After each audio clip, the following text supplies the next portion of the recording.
I'm Robert Crowe. I'm a TensorFlow developer engineer at Google. And that's what I'm talking about. So let's get started. Humans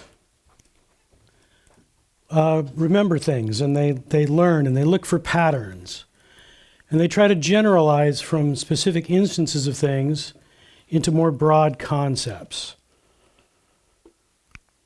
But we also forget, which seems counterproductive. I mean, we take all this trouble to learn things and remember things, and then we forget. Why? Why not just remember everything? Why would we evolve to forget? Well, it turns out forgetting is really fundamental to animal biology. Across animals from as small as a fruit fly or the C. elegans worm, which we study a lot. But lots of other studies for other animals have shown probably every animal forgets. So it's pretty fundamental to animal biology. But why? What evolutionary advantage or necessity caused us to evolve to forget? Do we need to just make room? Is it that our brains don't have enough room to store everything? I think that's probably what most people assume. It's what I would have assumed. And estimates of the neurons that we have in our brain have really varied quite a bit. About 10 years ago, the estimate was about 1 billion neurons in the brain. And now the estimates are more like 80 or 90 billion neurons in the brain. So our understanding of the brain has certainly improved a lot. And memories are stored as groups of neurons or ensembles of neurons. And depending on how you assume the coding works, you can store something like 1 billion memories in the brain, or if you think about sparse encoding, it would be several orders of magnitude more than that, which is quite a bit. And we have examples of people who can remember much more than certainly I can, probably you can. People with a condition called hyperthymesia. The famous case here is a woman named Jill Price, who at the age of 34 could remember every detail of every day for the past 20 years, since she was 14 years old. And she did not really view that as a good thing. For her, it was nonstop, uncontrollable, and totally exhausting because the memories kept flooding back to her. And there's the case of John von Neumann, the famous computer scientist, who could reportedly remember every page of every word on every page of every book he'd ever read, including footnotes. And then there's people who actually use their memory as a thing to compete with in sports. So they have memory competitions where they will try to remember things and recall them and compete with each other.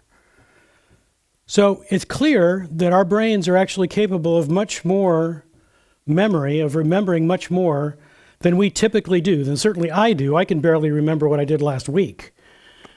So why have we evolved, again, to forget at all? Why not just remember everything?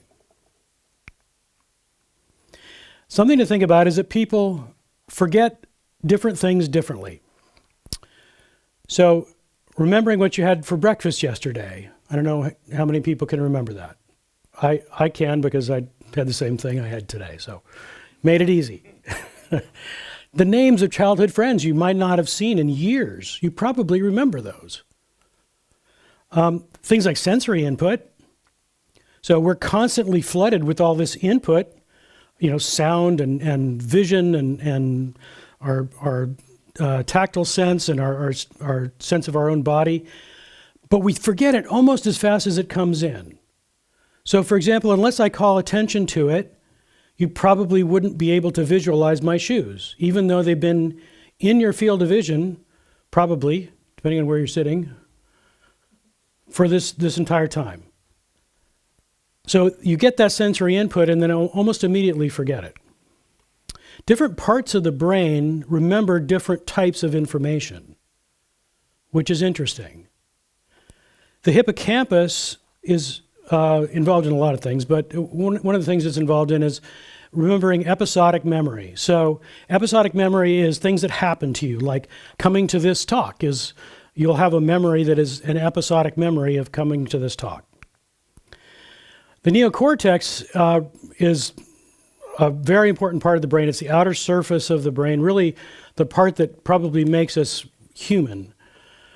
And one of the things it does is it accumulates general knowledge, which is, we believe, transferred from the hippocampus through the entorhinal cortex during sleep. So we're transferring things that the hippocampus has accumulated, and we're transferring it as general knowledge into the neocortex. It also does a whole bunch of other stuff, like spatial reasoning and language, sensory perception, and motor commands.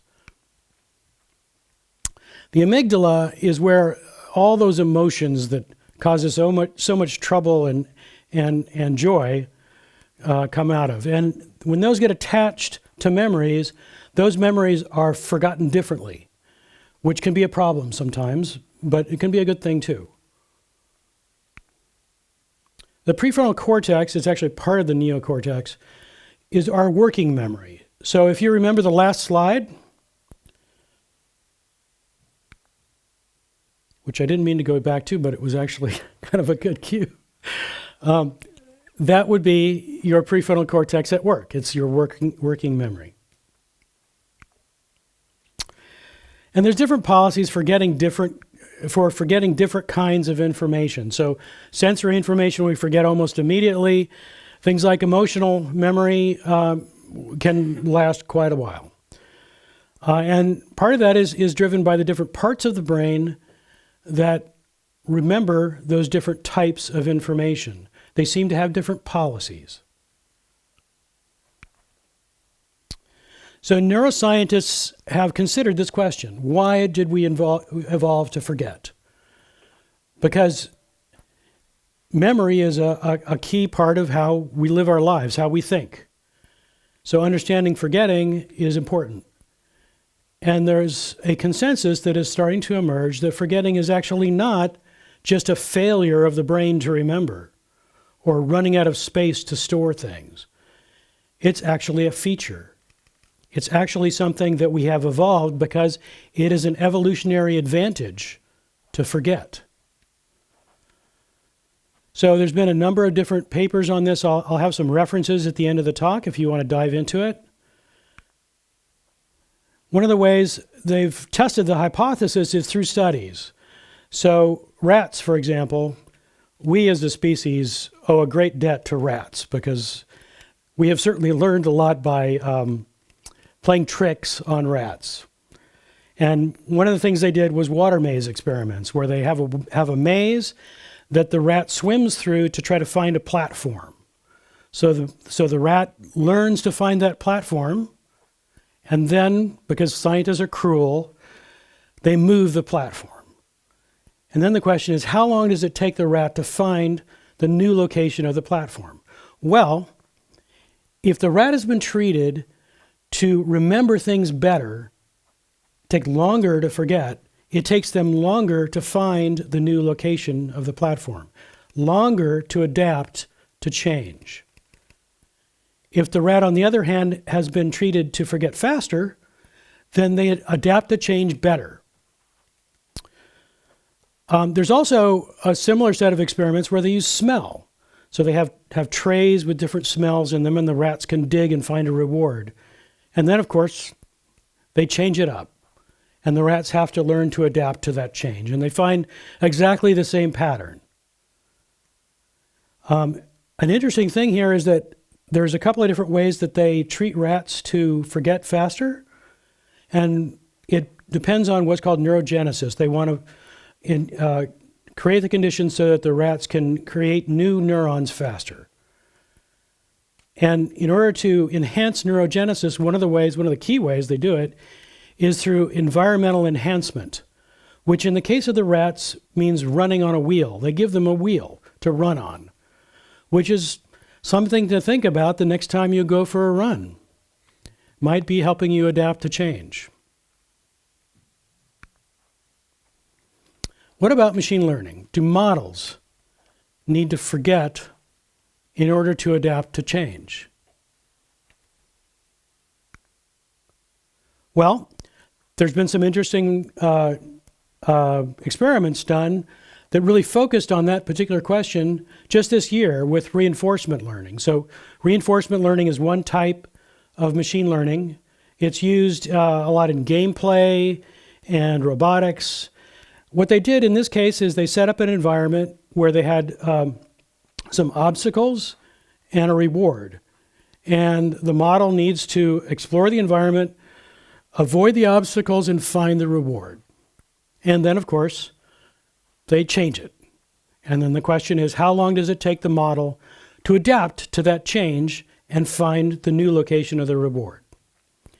And what they have seen is that if the model forgets faster, it adapts to change better. And it's interesting, it's especially true when the memory contains context, when it retains a relationship. That seems to actually help with adapting to change. But most machine learning that is done today, especially in production environments like products and services, uses supervised learning, which is learning by example. So you give the model a bunch of data with a bunch of examples, and each of those examples has the right answer assigned to it or a label assigned to it. And you train the model so that it accurately predicts the right answer. So we're going to take a little detour here a little bit, and we're going to learn about supervised learning through audience participation. You are going to be our model. So this is going to be your training data. That is a gecko. Take a look and try to remember what geckos look like.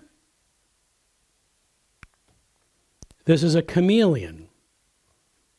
Okay? Different than a gecko, but how is it different? Different gecko, different chameleon. Another gecko, and another chameleon. Okay? So now we're going to do what we do when we train a model. We're going to show the model you data that you haven't seen before and test how well you generalize from the training data. So what about that one? Gecko or chameleon? Okay. Gecko or chameleon? Chameleon. Okay, good. See, you're generalizing well. Human in a gecko costume. Human. See, you weren't trained for that.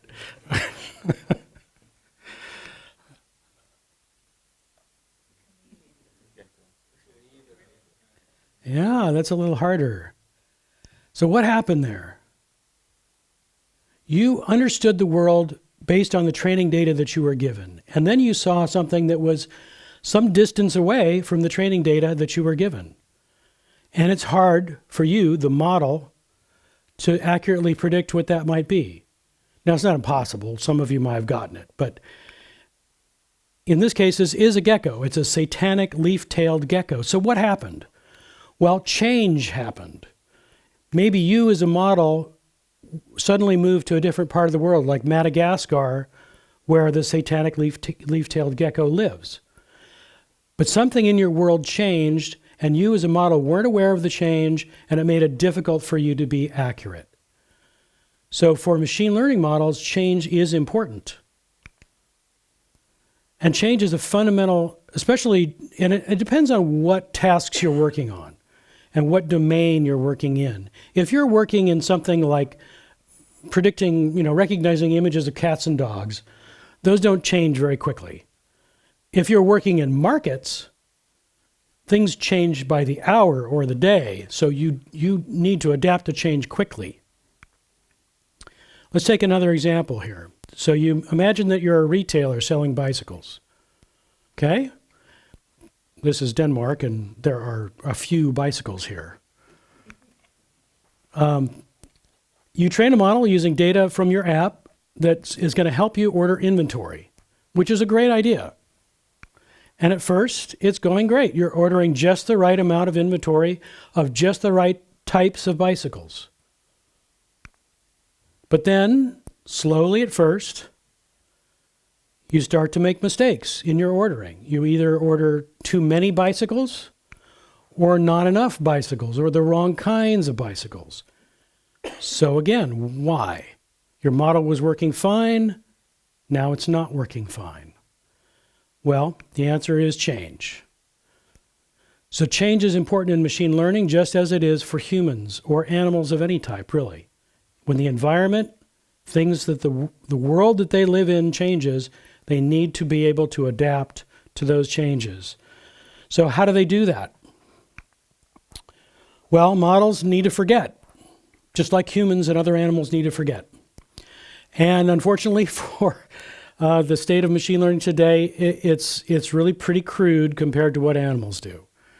So for machine learning models, there's really two primary ways that a model can forget. One is to just completely wipe their brain and start over again. So if it were a human, you'd need to learn to walk and talk and go to school all over again. The other way is incremental. So you can take the model that's been trained, open it back up again, and then give it some new data that reflects the new state of things and continue that training. And hopefully it adjusts enough. This is similar to fine-tuning, if you're familiar with that. Hopefully it adjusts enough that it can adapt to the new world. Doesn't always.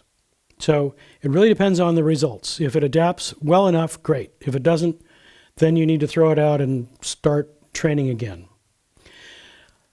It requires, either way, new data, which you have to gather from the world, and you have to assign the right answers to it. And again, depending on what you're doing, that can be hard and require humans to look at each of those examples and assign the right answers, which unfortunately is the case much too often. Or if you're lucky, you may have an automatic process that can assign the labels, like click-through, for example. If you can capture the click that you should have predicted, then that's the right answer. So it's often very slow and expensive to collect that new data.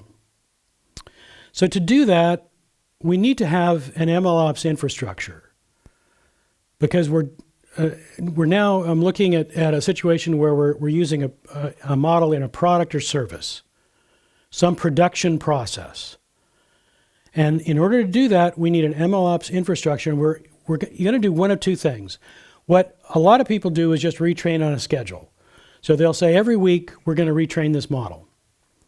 And if that works for them, that's great, but it's often more expensive than it needs to be. The other way to do it is based on monitoring. So if you can monitor the results of the model and catch as it drifts away from the current reality, then you can decide in a more sophisticated way when it needs to be retrained. This is a definition of MLOps. There's, probably more than one definition, but this is a pretty good one. In a nutshell, MLOps is just DevOps for machine learning. And the twist there is that machine learning requires data to be a first-class citizen. So you have all the issues around data as well, things like privacy, for example, and data drift, that you have as well as all your code. As data scientists or machine learning engineers, we tend to focus on the model, which is natural, because that's kind of the center of things, is where the magic really happens. But when you get into a production environment, you discover that all of this other stuff is critical to success. And your model is maybe 5% of the code required to make your product or service work with your model. You have all of the issues that you have in any machine learning development. Assuming you're doing supervised learning like we just did, you're going to need labeled data. In other words, you're going to need to know in your training data which is a gecko and which is a chameleon. You want to do things like make sure your feature space is covered and you've minimized dimensionality and you've maximized the predictive information in your data. You should be considering issues around fairness. And rare conditions can be incredibly important, especially in situations like healthcare or autonomous vehicles, where you have rare conditions that occur very infrequently but are very important. And at the end of the day, the data and the data and the model have a life cycle that needs to be managed. But along with all of that, you're putting a piece of software into production. So you guys know you have all of this stuff you have to worry about. So that's what drives the need for MLOps. All of these requirements, in order to be successful, create the need for MLOps. There's a sequence of tasks that need to be performed in any machine learning development. You're going to ingest your data. You're going to study your data to try to understand the characteristics of your data set, and then you're going to do almost always, you're going to be doing some feature engineering to try to transform the data and make it easier for your model to learn from it. Then you're going to train your model, and then you're going to evaluate how well your model does. And you should be evaluating not just at the top level with one metric across all of the data, but on slices of your data so that you understand the variance, how well your model does in different situations, because you don't want to have situations where your model does very poorly. And there can be situations, you can have customers that are mad at you, or you can, run stoplights if you're doing an autonomous vehicle. So at Google, we needed exactly that. We used ML all over Google, and we needed a strong platform to be able to do MLOps, to retrain our models so that they can adapt to change. So we created TFX, which is an open source platform that is available to you today. It's up on GitHub, has been for a while. There's a big community of machine learning developers who are busy creating new features and new interfaces for it. It's not the only platform available. There are several other similar platforms out there that are designed to do MLOps, but it's a good example of the state of the art. So, and it's something I know something about. So we're going to take a look at that. This is the hello world of TFX. So on the left there, we're ingesting data. We study our data. We transform it to do the feature engineering to make it easier for the model to learn from it. We train. We evaluate it to see how well our model is doing. And then we push it to a number of deployment targets. So that could be a server environment with TensorFlow serving or something similar. It could be a mobile deployment on a phone or some mobile device or even in a microcontroller. It could be a web environment with TensorFlow JS or all the above. The evaluator component is where we're really going to make the decision about whether we need to retrain our model. That's where we do the deep analysis of our model's performance. So unless we're retraining on a schedule where we just don't care, if we're evaluating our model's results to see when we need to retrain, evaluator, and there's a library, an open source library behind it called TensorFlow Model Analysis, are the tools that we can use to decide when we need to retrain our model. These are a different look at the components, and the main point here is just to show how the different components are based on different libraries, and then they're associated with different tasks in the process. And all of this stuff is open source. But TFX is not the whole story. It's not an entire MLOps deployment. So what you do get from TFX is the training pipeline itself and the metadata store. We haven't talked about the metadata store, but it's really pretty cool. It stores the results of all of the components that you run in every pipeline that you run for the entire lifetime of that product or service. So you can go back and study how your model and your data evolve over time, or try to find out why today your model's not doing so well where, a month ago it was doing great. those sorts of questions, or regulatory requirements or legal requirements. There's a lot of good reasons to have a metadata store. But what about tomorrow? I mean, all of this stuff works great today, and that's what people use today, is some kind of an MLOps infrastructure, and they retrain their model to help it forget so that it adapts to change just like you and I do. But tomorrow, well, you probably heard about foundational models, which are these large models that do really amazing things, like multimodal models where they understand both images and language, or sound and images, or what have you, more than one mode of data.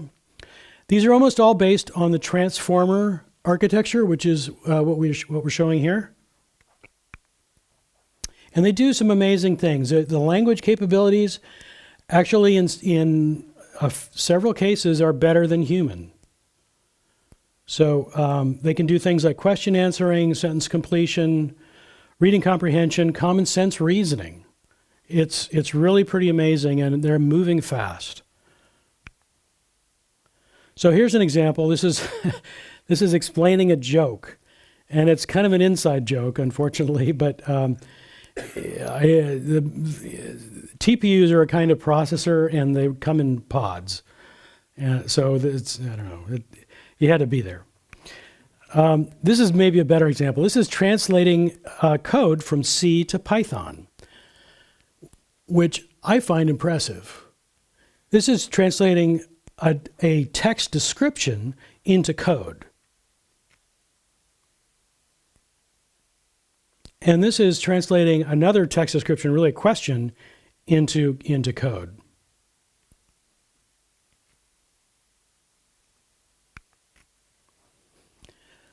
But the problem here is that these are huge. The models are great and they do amazing things, but GPT-3, which was the first model to really show emergent capabilities, has over 175 billion parameters that need to be adjusted for every training step. It takes 45 terabytes of data to train this thing, which means it costs about $12 million to train that model. And that's, I mean, it's weird to say it, but that's actually sort of old. The newer models like Palm are like 3 times that size. So that's not something you can really afford to retrain every week. So what do you do? And is it a problem? Well, it depends on what you're doing. If all you're doing is language doesn't change very quickly. So if you're doing things like question answering or reading comprehension, those things are pretty stable and they don't change all that quick. So you're really not going to need to retrain that model very often, if at all. But if what you're doing with that model is to read financial news and decide what to buy in the market, markets change fast. So now you do need to retrain. So what do you do? This is an area where we're starting to get into really the state of the art, the edge of research. So this is going to be a little bit speculative. This is one direction that we're going to talk about. It's certainly not the only one. One approach is to use an ensemble of models, maybe in a mixture of expert style, where you have a foundational model that is used, that is more stable and is not retrained, feeding more domain-specific models which are retrained and adapt more to change. This is similar to how the brain works. If you remember, we talked about different parts of the brain processing different kinds of information. So this is taking a cue from that and thinking, well, maybe we can have different models, different experts in a mixture of experts that perform different kinds of processing on different kinds of information. It's also similar to, if my video works, yay. It's also similar to the pathways architecture, which uses a meta model and an ensemble, a collection of models, each of which is specialized to different tasks. And the meta model learns how to route things between different models for different tasks. So it's sparse activation of those models. It doesn't, instead of lighting up a huge model with billions of parameters, it only lights up those parts that it needs. Again, very similar to what your brain does.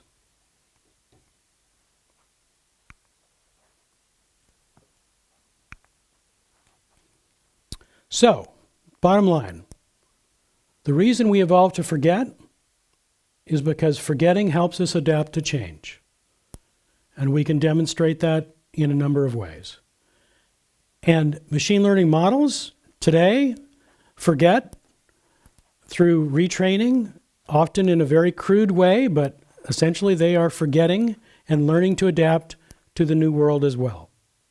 And that's the importance of forgetting for both humans and machines.